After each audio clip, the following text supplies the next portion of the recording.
Georgia Bureau of Investigation is investigating an in-custody death in Coweta County. 23-year-old Brandon Chesney was found unresponsive in his jail cell yesterday. Chesney was captured in Coweta County last month after his escape from the Cherokee Detention Center in South Carolina. He crashed into 3 patrol cars during the high-speed chase and even sent one deputy to the hospital with a broken rib. An autopsy will be performed tomorrow at the GBI Medical Examiner's office. Well, a 25-year-old Lilburn woman is dead tonight, and her boyfriend's mother tells Fox 5 her death was because of an unpaid debt. Yeah, police say Avery Berthrong was in a car with 2 men in the area of Five Forks Trickham Road in Gwinnett County this morning when she was shot. We're told the driver drove to a gas station at Hugh Howell Road and Lilburn Stone Mountain Road in DeKalb and called police. Now, Berthrong's boyfriend's mother says the killing was in retaliation because Berthrong owed some money, about $70, but police have yet to confirm that. Well, Cherokee County deputies say a woman and infant have been found dead in a home, but they don't believe there was any foul play. A family member called officers when they couldn't get in touch with 31-year-old Holly Whitley. Well, when deputies got to the home on Cedar Mill Crossing, they found the 2 dead inside.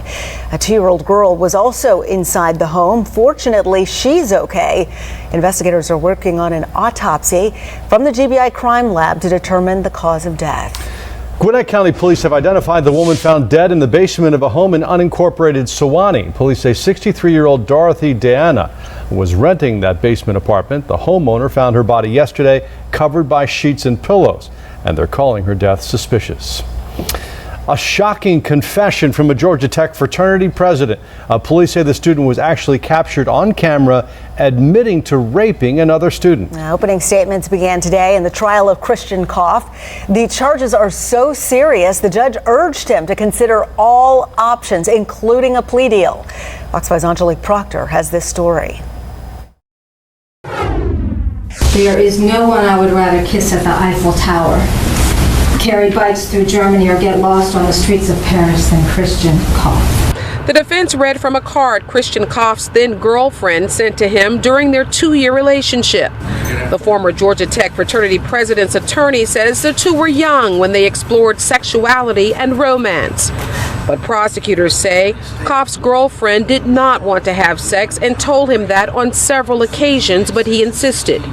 Then in October of 2017, Fulton County prosecutors say the truth of what really happened came to light during a Kappa Sigma fraternity meeting when Christian shared an intimate confession. During that meeting, the defendant stands up and says, "I'm a rapist." The state says it was Koff's own fraternity brothers who turned him in to police. Police found his ex-girlfriend, who is the victim in this case, and she agreed to move forward with a rape charge. This case is not about sexual assault. It is not about rape. It's about dysfunction and regret. Late Tuesday afternoon, the victim took the stand and told jurors about a trip to Paris she and Christian took. She testified that she told him she did not want to have sex until she was married, but woke up while in France one night to Christian having sex with her. Prosecutors say it happened at least 7 times. One time, she recorded the conversation for police. And she meets with the defendant, who confesses yet again that I raped you, not one time in France, which he admits to, not 2 times on your birthday, but over the course of the relationship several times. Angelique Proctor, Fox 5 News. Well, it was a restaurant brawl that was captured on camera and made national headlines. 4 women punched and stabbed a server at an Applebee's restaurant. Well, tonight police are still trying to find one of those 4 women, and we're learning a lot more about the others. Fox 5's Denise Dillon is in McDonough tonight. And Denise, we know they're all family. What else have you found out? Well, one of the women, the one who just turned herself into police last night, we have learned that she is a high-ranking officer with the Department of Corrections. All right, right now, 3 of the 4 women who started this brawl at this Applebee's have been captured. 1 is still in hiding. 4 women, all family, accused of stabbing, beating, and stealing from a server at this Applebee's in McDonough. Lakeisha Boyd turned herself into police Monday. Fox 5 has learned Boyd is a lieutenant with the State Corrections Department. Police say after surrendering, she was immediately taken to the hospital, possibly related to a pregnancy. The video of the restaurant Brawl has been shown over and over again and talked about even more. Ryan Long works at a restaurant just down the street. The servers and waitresses, and they were talking about it. Police say the server at Applebee's accidentally brushed up against the leg of a customer. When she did it a second time, violence erupted. The one suspect grabs a knife and cuts her in the arm, while the other suspect, it looks like she punches her. The server tries to fight back, but she's no match for the four women. Punches were being thrown at her from all angles.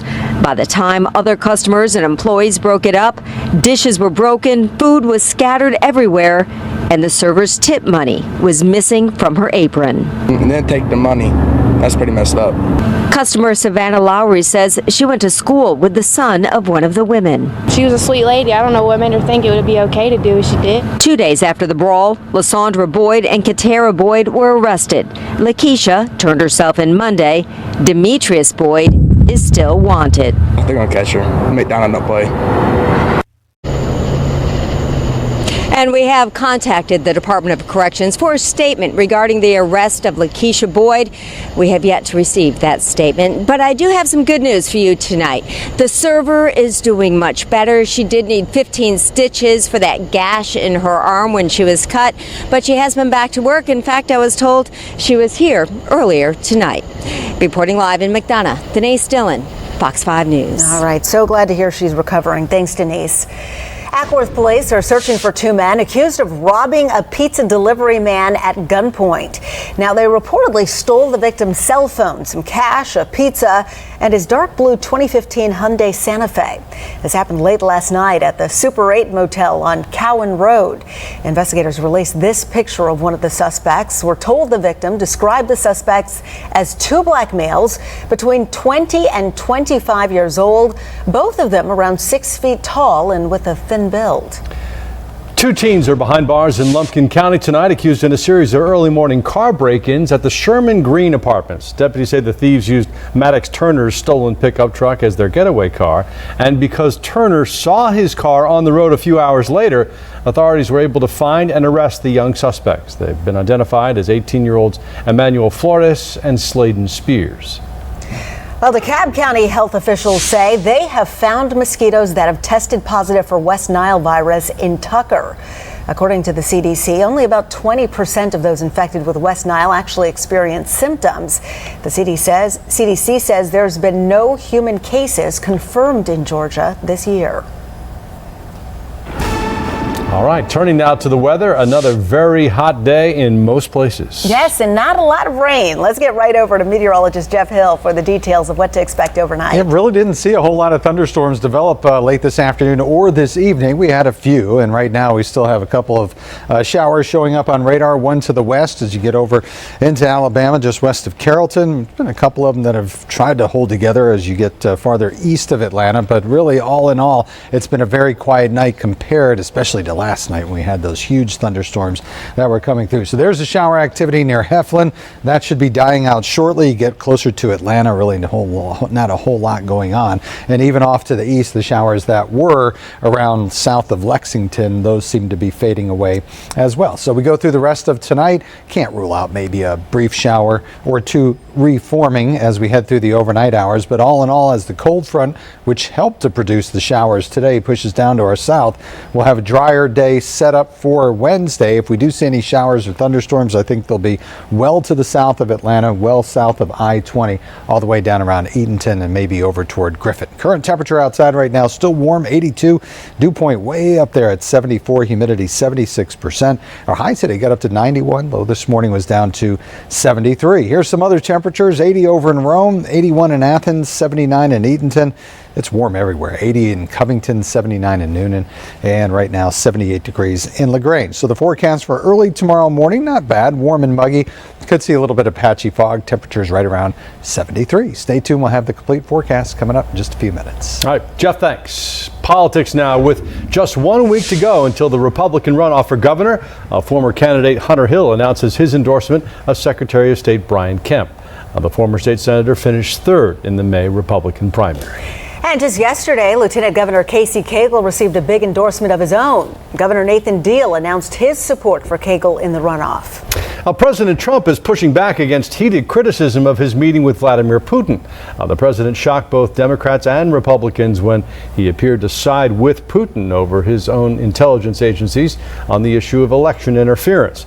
During a meeting of GOP lawmakers today, the president insisted that he does trust U.S. intelligence, adding that he meant to say he doesn't see why Russia wouldn't be responsible for meddling. Lawmakers have been quick to condemn the summit. The president in 15 minutes at a press conference can do more damage on the foreign policy than months of us passing resolutions. The Republican from Tennessee. Republican Senator Rand Paul of Kentucky is one of the few coming to the president's defense, commending the president for taking that meeting. And before we wrap things up tonight, we have some video you've just got to see. Yeah, you've got to watch this. A woman riding along a Wisconsin road approaches a drawbridge that's rising, ignores the flashing red warning gates there, and that's what you see happens.